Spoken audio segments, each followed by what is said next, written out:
Alrighty, welcome back everyone. It is LaughNgamez here. I'm back with another Starcraft 2 1 versus 1 bot AI cast. We have got ourselves what should be a good one here today, as it's two very fun to watch bots. We've got Ketroc in the bottom right. That's right, Ketroc and his bot share the same name. And taking them on is going to be Zozo, a Protoss bot that has a bit of a reputation for being a little bit cheesy. However, it does seem to keep getting improvements and get better and better. And so, yeah, ladies and gentlemen, before we get too far into this one, make sure to go ahead and click that like button if you haven't already.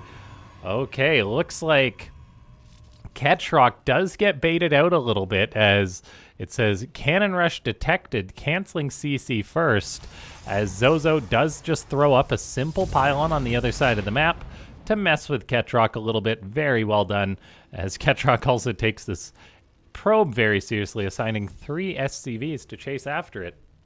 I was about to get into my intro spiel before that excitement happened, as Ketroc's bot had that reasonable but strong reaction to Zozo's play. And so, ladies and gentlemen, click that like button if you haven't already. If we can hit 16 likes for maximum saturation on a base, or yeah, leave a comment down below saying more bots or battle bots or better bots or bigger bots, whatever it may be, as that all helps out with the YouTube algorithm, and it's very appreciated, much like, subscribing is appreciated. And also everyone that does support the channel via YouTube memberships, it goes a long way. And yeah, just big thanks to you guys.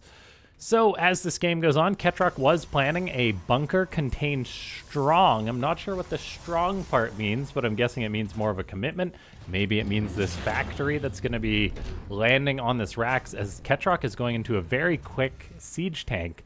And tanks are just very darn good in StarCraft 2 bot battles, because they are just like, they're very hard to program against. They can shoot further than can be seen, so that's a problem. They're also, well, they're tanks, but they're glass cannons in the sense that there's something you either need to commit and take out. You can't just trade with them easily. We do have 2 probes for Zozo being pulled, attempting to attack this SCV, but Marines keep it safe, and the one stalker of Zozo is having a bit of a tough time, as Ketroc's contain is well underway. That bunker is now being repaired. That's quite problematic for Zozo. We do have more stalkers on the way out, and they could potentially work down this bunker. However, with that in mind, we do have a siege tank crossing the map already. Benbot sometimes goes for a similar build to this, but the follow-up tank for Benbot is quite a bit later.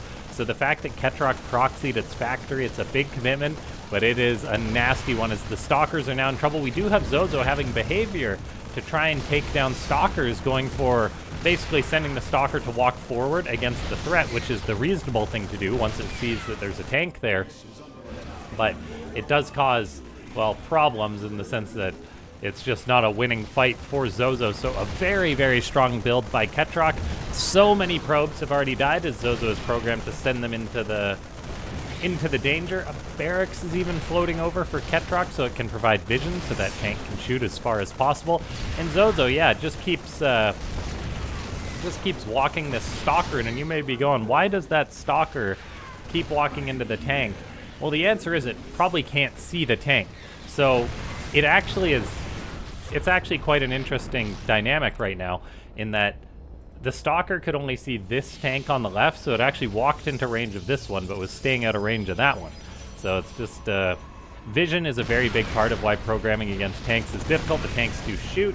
The stalkers go, hey, let's go forward and try and take those out, but that does not work. So Zozo, I fear, may just be dead against this rush of Ketroc. It's going to be very difficult to break this. And behind this, Ketroc does have that natural command center going up. Very late compared to what it had originally planned, but still, the Terran bot is in a phenomenal position. Zozo does have a Stargate on the way. That's definitely a way to potentially counter this, as a lot of bots do have specific programming for like one base contains, but this wasn't quite a one base contain, and oh man, Zozo is just losing so many stalkers. The pathing, definitely not perfect against these tanks. It doesn't, like, if you don't program your bot to have any memory for tanks, it's not going to remember that they're there, so it's going to keep walking units into them, and that's part of the problem. So that is why Zozo has just kept walking units into these tanks. The bot author could potentially program something to help counter that, but of course it's not that simple. There is the 2 batteries out, but the tanks for Ketroc, well, they have moved a little bit further forward. Stalkers are going to try and shoot this one down, but there's just so many units for Ketroc. A Cyclone almost dies, and it looks like the SCVs are just programmed to save the tanks, saying, get out of here, Cyclone, I don't care about you. A Phoenix is on the way for the toss, but that's not really going to help out. So I think we are witnessing a bit of a slow death here today for Ketroc, unfortunately. Yeah, the Phoenix isn't going to help out that much. The tank is at least not shooting it down, so the vision is being pushed back, so the shelling should stop. But we got to look at what's going on behind this. Ketroc is on 2 bases, getting up that 3rd command center. It's building starport. It's going to have Banshees on the way, and we all know how good Ketroc is with Banshees. So I think it's safe to say that this game is probably over at this point in time, as Ketroc has, it's just done its job.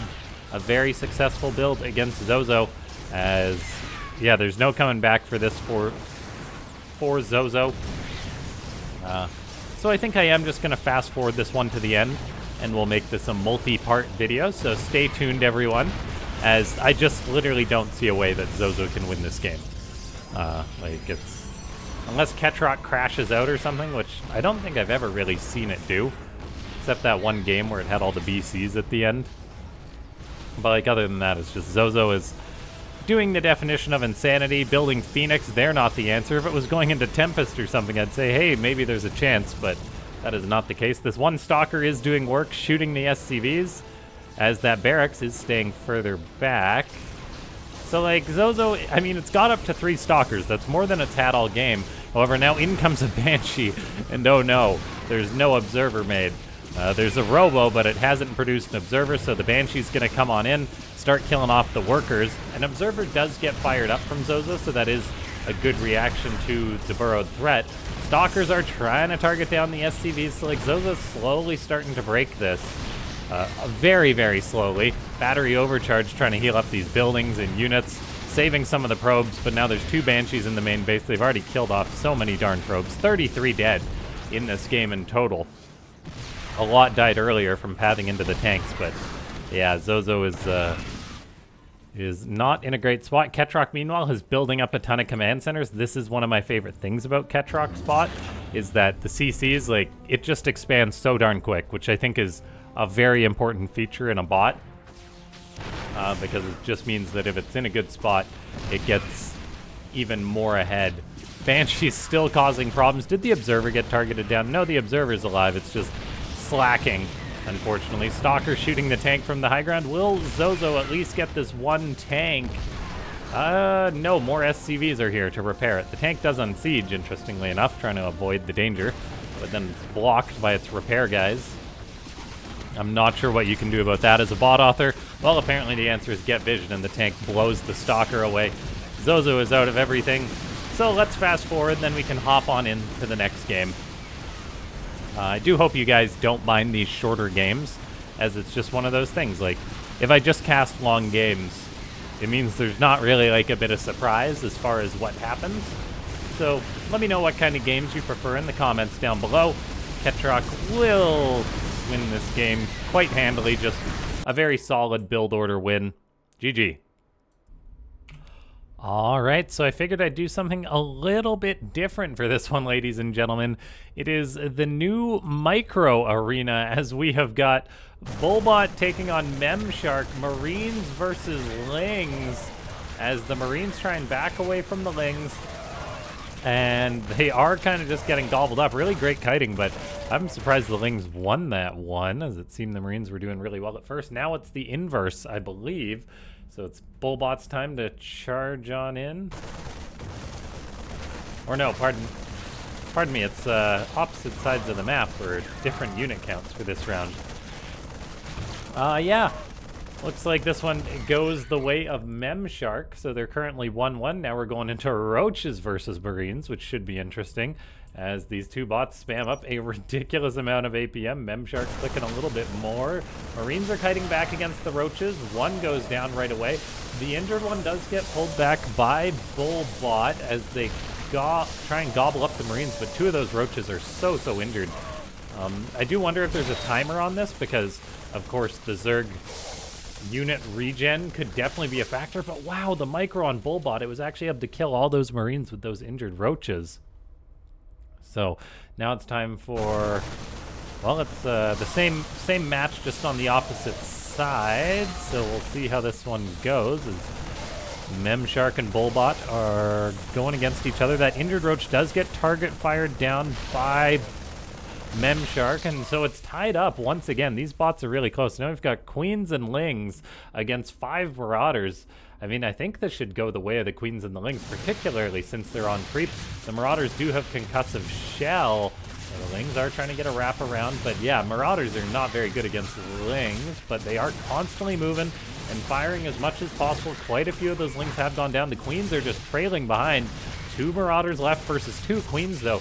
The Queens, notably, not programmed to use Transfuse. Nope, there's one, pardon me. I think these Marauders are screwed. Yeah, that is interesting for sure.